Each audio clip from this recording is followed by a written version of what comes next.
बूट, toothpaste, makeup, shampoo, साबण, चष्मा, खेळणी, डबे, कचऱ्याच्या पिशव्या, कार्पेट, जॅकेट. अहो काय कॉमन आहे या सगळ्या गोष्टींमध्ये? एकच गोष्ट, क्रूड ऑइल. का माहितीये? या सगळ्या गोष्टी आयदर डायरेक्टली किंवा इनडायरेक्टली क्रूड ऑइलने बनल्या आहेत. आता यावरनं तर आपल्याला फारच इझिली कळेल की क्रूड ऑइलचं आपल्या दैनंदिन जीवनात किती महत्त्व आहे. म्हणूनच आजच्या व्हिडिओमध्ये आपण 4 महत्त्वाच्या गोष्टींकडे आपण लक्ष देणार आहोत. सगळ्यात पहिल्यांदा म्हणजे क्रूड ऑइल आणि पेट्रोलियम यामध्ये नक्की काय कनेक्शन आहे. मग आपण बघूत की पेट्रोडॉलर ही संकल्पना म्हणजे नक्की काय असते. तिसरं म्हणजे यूएस डॉलर हा एवढा ताकदवान बनला तरी कसा काय? आणि चौथं डी डॉलरायझेशन हे एक मिथक आहे का हे एक सत्य आहे? हे खूप अमेझिंग चर्चा आज आपण करणार आहोत. सो हा व्हिडिओ शेवटपर्यंत बघायला अजिबात विसरू नका. सर्वप्रथम तुम्हा सर्वांना अक्षय तृतीयेच्या खूप खूप शुभेच्छा. पण अक्षय तृतीया म्हणजे नक्की काय आहे हे माहिती आहे ना तुम्हाला? आपण सोनं घेतो, गुंतवणूक करतो, कारण एकच, अक्षय म्हणजे ज्याचा कधी क्षय होणार नाही असं. पण एक प्रश्न विचारू का? सोन्याची किंमत कमी जास्ती होईल, पैसा येईल पैसा जाईल, पण तुमचं ज्ञानाचा क्षय मात्र कधीही होणार नाही. म्हणून या अक्षय तृतीयेच्या निमित्ताने फक्त सोन्यातच नाही तर स्वतःमध्येही गुंतवणूक करा. आणि त्यासाठीच मी तुमच्यासाठी खास घेऊन आलेली आहे decoding price action analysis course आपल्या मराठी भाषेतून.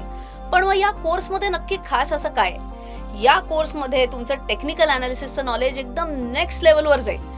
या कोर्समध्ये तुम्ही AI पॉवर्ड स्कॅनर शिकाल, ज्यामुळे 5,000 पेक्षा जास्ती स्टॉक्स एका क्लिकमध्ये फिल्टर करता येतील. सेपा, VCP, दरवाज बॉक्स सारख्या नवीन संकल्पना या कोर्समध्ये भरपूर प्रॅक्टिकल एक्झाम्पल सकट तुम्हाला शिकायला मिळतील. चार्ट पॅटर्न्स असले किंवा चार्ट पॅटर्न्स नसले तरीही एखादा स्टॉक बाय कधी करायचा, ऍड कधी करायचा, टार्गेट कसं सेट करायचं, स्टॉप लॉस कसा ठरवायचा, तो स्टॉप लॉस ट्रेल कसा करायचा, हे सगळं काही शिकणार आहात. आणि सगळ्यात महत्त्वाचं म्हणजे ट्रेडिंग करताना यश कसं मिळवायचं हेही याच कोर्समध्ये शिकाल. आणि त्याहूनही महत्त्वाचं म्हणजे काय, या अक्षय तृतीयेच्या निमित्ताने मी या कोर्सवर खास 40% डिस्काउंट घेऊन आलेली आहे. आता हा कोर्स तुम्हाला फक्त 8,999 मध्ये मिळेल. पण लक्षात ठेवा, ही ऑफर मर्यादित कालावधीसाठी आहे. म्हणून लगेचच rachanaranade.com किंवा rachanaranade.in ला भेट द्या आणि अक्षय ज्ञानात गुंतवणूक करा. सुरुवातच आपण पहिल्या 2 प्रश्नांनी करूयात की क्रूड ऑइल आणि पेट्रोलियम मध्ये नक्की फरक काय आहे आणि हे पेट्रोडॉलर म्हणजे नक्की काय. सगळ्यात पहिलं म्हणजे पेट्रोडॉलर हा जो शब्द आहे ना, तो 2 शब्दांपासून बनलेला आहे, पेट्रो आणि डॉलर. बऱ्याच जणांना वाटतं पेट्रो म्हणजे पेट्रोल. पेट्रोल नाही, पेट्रो म्हणजे पेट्रोलियम असतं. पण मग प्रश्न आला की पेट्रोलियम म्हणजे काय? ऍक्च्युली पेट्रोलियम म्हणजेच क्रूड ऑइल. गंगाधर ही शक्तिमान है असं सारखंच पेट्रोलियम ही क्रूड ऑइल है. फारच जाऊ दे, ज्यांनी शक्तिमान बघितलं लहानपणी त्यांना कळालं असेल काय घडलेलं आहे ते. सो क्रूड ऑइल आणि पेट्रोलियम सेमच असतात. पेट्रोलियम ही थोडी फॉर्मल टर्म आहे, थोडी सायंटिफिक टर्म आहे आणि जनरली जी बोली भाषेत आपण म्हणतो ते झालं जास्ती क्रूड ऑइल. ओके. आता तुम्हाला एक प्रश्न पडला असेल की ठीक आहे, आपल्याला आत्ता तर अगदी नीट कळालं होतं की क्रूड ऑइल आपल्याला फक्त पेट्रोल, डिझेल या गोष्टींसाठी लागत नाही, तर अनेक गोष्टी जे आपण मगाशी डिस्कस केल्या, बूट म्हणा, चष्मे म्हणा, डबे म्हणा, सगळ्या ठिकाणी शेवटी क्रूड ऑइल तर लागणारच आहे. पण जर मी एक उदाहरण घेतलं की भारत सौदी अरेबियाकडनं क्रूड ऑइल विकत घेतं, तर इथे डॉलर्सचा संबंध काय आला? उदाहरणार्थ मी जर सौदी अरेबियाकडनं ऑइल विकत घेतलं तर मी त्यांना पेमेंट आयदर भारतीय रुपयांमध्ये करणार किंवा त्यांची करन्सी सौदी रियालमध्ये करणार. तर प्रश्न नक्कीच पडतो ना की डॉलर्समध्ये पेमेंट करायचा संबंध तरी काय? याचं उत्तर आहे 1970 मध्ये.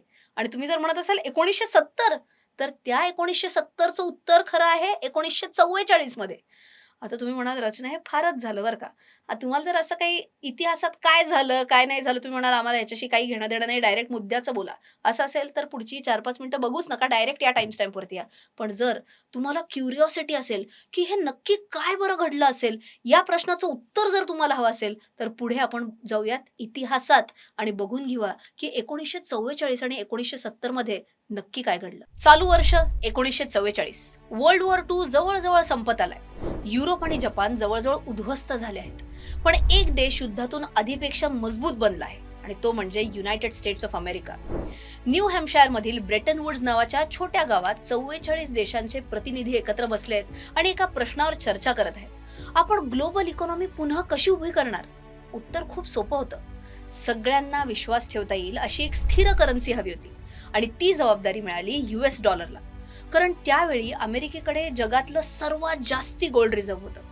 डील अशी झाली की प्रत्येक देशाची करन्सी डॉलरशी जोडली जाईल आणि डॉलर गोल्डने बॅक्ड असेल. यालाच म्हणतात गोल्ड स्टँडर्ड. म्हणजे डॉलरच्या इक्विव्हॅलंट खरं सोनं फोर्ट नॉक्स नावाच्या ठिकाणी ठेवलं गेलं. पण इथेच गोष्ट इंटरेस्टिंग होते. अमेरिका प्रचंड खर्च करत होती व्हिएटनाम वॉर, सोशल वेलफेअर स्कीम आणि जगाचा पोलीस बनण्यामध्ये. परिणाम, त्यांच्याकडे जितकं सोनं होतं त्यापेक्षा जास्ती डॉलर्स ते प्रिंट करायला लागले. बाकी देशांना शंका यायला लागली. फ्रान्स तर सरळ जहाज पाठवून डॉलर्स घेऊन गोल्ड मागायला लागलं. अमेरिकेचं गोल्ड रिझर्व्ह झपाट्याने कमी होऊ लागलं. मग आला एक ऐतिहासिक क्षण. 15 ऑगस्ट 1971. रिचर्ड निक्सन टीव्हीवर आले आणि म्हणाले, आतापासून अमेरिका डॉलरच्या बदल्यात गोल्ड देणार नाही. बस, एक क्षणात गोल्ड स्टँडर्ड संपलं. आता डॉलर कोणत्याही फिजिकल गोष्टीवर बॅक नव्हता. ना गोल्ड, ना कमॉडिटी, फक्त एक गोष्ट, अमेरिकन सरकारचा विश्वास. यालाच म्हणतात फिएट करन्सी. म्हणजे पैशाला व्हॅल्यू आहे कारण सरकार म्हणतंय म्हणून. पण आता मोठा प्रश्न होता, जर डॉलर गोल्डने बॅक नाही तर बाकीच्या देशांनी तो ठेवावा तरी का? अमेरिकेला नव्या अँकरची गरज होती आणि तो त्यांना सापडला सोन्यात नाही तर सौदी अरेबियाच्या वाळवंटाखाली. 1973 मध्ये योम किपूर युद्ध सुरू झालं. इजिप्त आणि सिरियाने इस्रायलवर हल्ला केला आणि अमेरिका इस्रायलच्या बाजूने उभी राहिली. यावर प्रतिक्रिया म्हणून ऑइल प्रोड्युसिंग देशांनी मोठा निर्णय घेतला, अमेरिका आणि त्याच्या अलाइजला ऑइल सप्लाय बंद करण्याचा. परिणाम, ऑइल प्राइसेस 4 पट वाढले. पेट्रोल पंपावर लांबच्या लांब रांगा. अमेरिकेची इकॉनॉमी पॅनिकमध्ये गेली आणि यालाच म्हणतात ऑइल शॉक. आणि यामुळे एक गोष्ट स्पष्ट झाली, जगात ज्याच्या हातात ऑइल त्याच्याच हातात पॉवर. आणि इथेच अमेरिकेने एक डाव रचला. 1974 मध्ये हेनरी किसिंजर सौदी अरेबियाला गेले आणि एक सायलेंट डील झाली. डील खूप सोपी पण पॉवरफुल होती. सौदी अरेबिया म्हणाली, आम्ही आमचं सगळं ऑइल फक्त डॉलर्समध्ये विकू आणि बदल्यात अमेरिका म्हणाली, आम्ही तुम्हाला मिलिटरी प्रोटेक्शन, वेपन आणि सिक्युरिटी सुद्धा देऊ.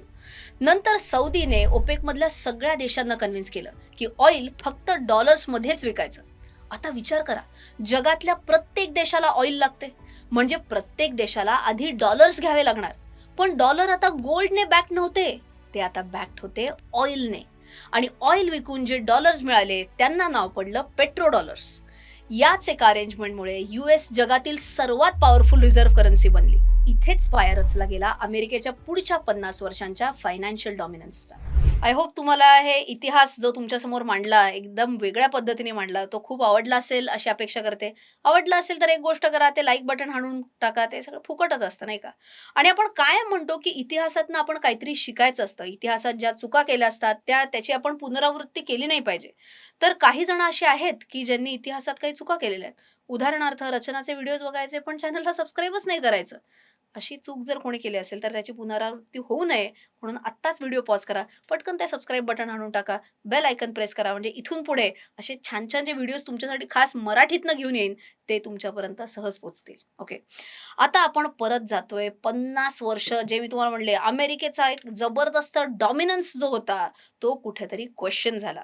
एक फॉर्च्यूनचं मी तुम्हाला एक न्यूज आर्टिकल दाखवते ज्याच्यात त्यांनी लिहिलंय, 2 years ago Saudi Arabia quietly cancelled the petrodollar deal with America that wired the world economy for 50 years. Then war broke out in Iran, असं ते म्हणताय. 2026 एप्रिलचा आत्ताचा आर्टिकल आहे. आता तुम्हाला पेट्रो डॉलर म्हणजे काय तर माहितीये की पेट्रोलियम विकायचं आणि पेट्रोलियम विकलं, कोणीही कोणाला जगात विकलं तरी डॉलरमध्येच प्राइस करायचं, हे अमेरिकेने सांगितलं होतं. अच्छा, हे कोणी सांगितलं होतं तुम्हाला आठवत असेल तर मगाशी मी यांच्याबद्दल सांगितलंच तुम्हाला. किसिंजर यांची जी ट्रिप होती 1974 मध्ये जी झाली, ज्याच्यातच हे सगळं ठरलं, बरोबर. पण हे किती वर्षांसाठी ठरलं होतं तर 50 वर्षांसाठी हे ठरलं होतं. आता 74 पासून पुढे 50 वर्ष म्हणजे किती झाली? 50 वर्ष झाली 2024, 2 वर्षांपूर्वी. आता पुढे काय घडलं तर असं म्हणतात की in 2024 Saudi Arabia did not formally renew its commitment to pricing oil exclusively in dollars. So ते म्हणतात की 2024 मध्ये जेव्हा ही डील फॉर्मल अग्रीमेंट जे काय होतं की डॉलरमध्येच पेट्रोलियम विकायचं, ते त्यांनी रिन्यू केलं नाही. पण पुढे खूप महत्वाचा मुद्दा आहे. While the 1974 agreement was never a formal obligation. म्हणूनच मी मगाशी तुम्हाला फक्त हँडशेक दाखवला होता. आठवतंय का? हां, हे बघा हे चित्र. इथे मी काय दाखवलंय? हँडशेक दाखवलाय. इथं सही केलेली दाखवली का? नाही. म्हणून असं म्हणतात, की हे फॉर्मल ऑब्लिगेशन नव्हतं. हे फार सिक्रेटिव्ह नेचरचं होतं आणि असं नुसतं थोडक्यात तोंडी ठरलं होतं, की पेट्रोलियम विकणार ते फक्त आणि फक्त डॉलर्समध्ये विकणार आणि हे किती वर्षांसाठी ठरलं होतं? तर 50 वर्षांसाठी ठरलं होतं आणि 2024 मध्ये सौदी अरेबिया म्हणतंय, आता काही आम्ही असं तुम्हाला एक्सक्लुझिव्हली फक्त आणि फक्त डॉलरमध्येच विकूत आम्ही सर्व देशांना. हे काही आम्ही सांगत नाही. आणि या सगळ्याचा एक बिग विनर चायना असू शकेल असं म्हणतायत. आता जेव्हा मी हे वाचलं पहिल्यांदा, की चायना का बरं? सौदी अरेबियाने चायनाला एवढा भाव का दिला असेल? त्याच्यामागे काही कारण आहे का? म्हणून मी जरा स्टॅटिस्टिक्स बघायला लागले. आता आपण 2000 मध्ये काय सौदी अरेबियाची ऑइल एक्सपोर्ट डेस्टिनेशन्स बघा 2000 साली काय होतं? ते जेवढं-केवढं ऑइल एक्सपोर्ट करायचे त्याच्या जवळ-जवळ 21.5% अमेरिका आणि कॅनडाला. 16.6% युरोपला. म्हणजे तसं म्हणलं ना, तर या 2 देशांमध्ये मिळूनच जवळ-जवळ 40% दिशेने हे झुकायला लागले. बरोबर? आणि मग या सगळ्या ह्याच्यात चायना कुठे ते बघा तिकडे कोपऱ्यात 1.6% तिकडं चायना होतं. ओके. आता ही 2000 ची परिस्थिती 2022 मध्ये काय झाली बघूयात. 1.6 वरनं डायरेक्ट 23.8% चायनाच फक्त. चायना 23.8%, जपान 14.5%, भारत जवळ-जवळ 14%, 13.8% साऊथ कोरिया. ओहो! इथे तर सगळं एशियाच एशिया भरलेलं आहे. आता तिकडे कोपऱ्यात बघा कॅनडा आणि अमेरिका 8%, युरोप 9%. सो आता सौदीला जाणवायला लागलं, की अरे जर चायना, भारत यांच्याकडनं जर आपल्याला एवढी मागणी येतीये, तर मग आपण डॉलरमध्येच आपण पेट्रोलियम विकायचं, क्रूड ऑइल विकायचा हा हट्ट तरी कशाला बाळगायचा? अच्छा, जेव्हा मी हे बघितलं ना 2022 म्हटलं सोर्स ओ-ई-सी म्हटलं आता ओ-ई-सीच्या वेबसाईटवर जाऊन बघूयात काही अजून लेटेस्ट डेटा मिळतोय का? आता 2024चा जरी तुम्ही डेटा बघितला ना, तरी परत तेच आहे बघा ना, चायना 27.6 बिलियन डॉलर्सचं ऑइल चायना पर्चेस करते सौदीकडनं. साउथ कोरिया पण $31.5 billion, Bharat $30.8 billion. All in all काय कळतंय, तर आपण चायना म्हणा, साउथ कोरिया म्हणा, इंडिया म्हणा, सगळे भरपूर ऑइल घेतायत सौदी अरेबियामधनं. सो बट ऑब्व्हियस होतं, की आता आपण काय म्हणूत, की आता फॉरेक्स रिझर्व्हज डॉलर्समध्ये त्याची गरज खरंच आहे का? अच्छा, याचा अर्थ असा का, की आपण डॉलर सगळेच स्वाहा करून टाकणार? तर अजिबात नाही. असं डायरेक्ट अचानक चेंजेस घडत नसतात. पण डॉलरचं महत्त्व जे होतं, काय महत्त्व होतं? किंवा पेट्रोल विकत घ्यायचे असतील तर फक्त डॉलरच लागणार, बाकी पेट्रोल मिळणारच नाही, पेट्रोलियम मिळणारच नाही. हेच मुळात 2024 मध्ये क्वेशन मार्क झालं ना. थोडक्यात काय, आता जर मला ऑइल पाहिजे असेल, तर मी कदाचित चायनीज युआनमध्ये पण पेमेंट करू शकते किंवा तुम्हाला जर वेगळं उत्तर देते, थोडंसं वेगळं उदाहरण देते.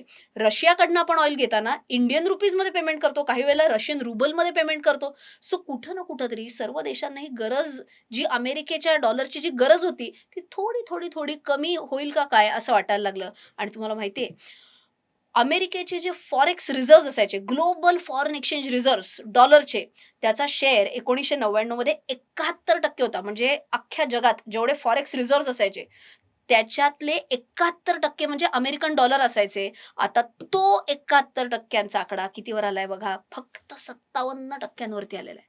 म्हणजे अमेरिकेचा जो एक डॉमिनन्स होता, जी एक काइंड ऑफ दादागिरी होती पैशांच्या बाबतीतली, ती कुठं ना कुठेतरी चॅलेंज होतीये हे मात्र नक्की. आणि याच्यावरनंच एक नवीन टर्म जी बरेच जण ऐकत असतात आजकाल जास्ती, ती म्हणजे डी-डॉलरायझेशन या टर्मचा उदय झाला. पण डी-डॉलरायझेशन खरंच सत्यात उतरेल नाही, हे बघून घेऊयात पुढच्या भागात. आता वळूया शेवटच्या मुद्द्याकडे म्हणजे डी-डॉलरायझेशन. आता जेव्हा मी हे पहिल्यांदा वाचलं ना, तेव्हा म्हटलं की एखाद्या मोठ्या सोर्सकडनं एक्झॅक्टली डी-डॉलरायझेशन म्हणजे काय बघू. जे-पी मॉर्गनचं हे एक न्यूज आर्टिकल सापडलं, ज्याच्यात ते काय म्हणतात, "in short, de dollarisation entails a significant reduction in the use of US dollars in world trade and financial transactions, decreasing national, institutional and corporate demand for the greenback." सोप्या भाषेत सांगायचं झालं, तर डी-डॉलरायझेशनमध्ये काय होतंय, बंद नाही करत आहे आपण, सिग्निफिकंट रिडक्शन करतोय म्हणजे कमी करतोय. पूर्णपणे फुली नाही मरत आहे. काय कमी करतोय? Use of dollars. डॉलरचा वापर कमी करतोय आपण. कशासाठी? ट्रेड करण्यामध्ये, फायनान्शियल ट्रान्झॅक्शनमध्ये या सगळ्या मध्ये आपण डॉलरचा वापरच कमी करतोय. आता इथं ते काय म्हणतायत, हे सगळं झाल्यामुळे काय घडतंय, तर द डॉलर ह्याचं जे एक स्टेटस होतं रिझर्व्ह करन्सी म्हणून, ते सुद्धा कुठं ना कुठेतरी चॅलेंज होतंय. सो आत्तापर्यंत तुम्हाला डी-डॉलरायझेशन म्हणजे काय हे तर कळालं, की आपण ट्रेड करताना शक्यतोवर यूएस डॉलरचा वापर तुलनेने कमी-कमी करणार आहे आणि जर यूएस डॉलरची मला गरजच तुलनेने कमी पडणार आहे, तर मी ती रिझर्व्ह करन्सी म्हणून पण कमी-कमी वापरायला लागणार. आता घडतंय कसं म्हणजे मग जर डॉलरमध्ये नाही तर मग कशात ट्रान्झॅक्शन होत आहेत? तर एक सोपं उदाहरण सांगायचं झालं तर आत्ताच मी जे तुम्हाला सांगितलं होतं, की सौदी जेव्हा चायनाला ऑइल विकतंय, तेव्हा चायना आता पेमेंट करतंय युएनमध्ये किंवा आपण ह्या व्हिडिओची जी सुरुवात केली, कदाचित पुढे जाऊन असंही होईल, की आपण सौदीकडनं क्रूड ऑइल विकत घेतोय आणि आपण त्यांना आयएनआरमध्ये पेमेंट करू, असं सुद्धा होऊ शकेल. आता हे सगळं होत असताना तुम्हाला एक प्रश्न पडला असेल, की का हे करण्याची गरज भासली? डॉलरायझेशनची गरज तरी का भासली? तर त्याचं एक महत्त्वाचं कारण होतं, की जेव्हा अमेरिकेने सँक्शन्स लावली, एक कुठेतरी पैशाची दादागिरी करायला सुरुवात केली. कशी? तर जेव्हा रशियाने युक्रेनवरती हल्ला केला होता, तेव्हा रशियाचे जेवढे-केवढे डॉलरमधले ॲसेट्स होते, ते त्यांनी फ्रीज करून टाकले पैसे. थोडक्यात काय? रशियाचेच पैसे आहेत, डॉलरमधले पैसे आहेत. अमेरिका म्हटली डॉलर देणारच नाही त्याच्या बदल्यात.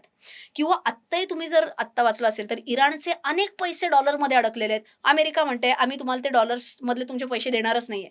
सो हे सगळं एखाद्या देशाची जेव्हा पैशाची दादागिरी वाढायला लागते, तेव्हा कुठं ना कुठेतरी याच्यावरती प्रश्नचिन्ह होतं, की का डॉलरमध्येच काय ठेवलंय?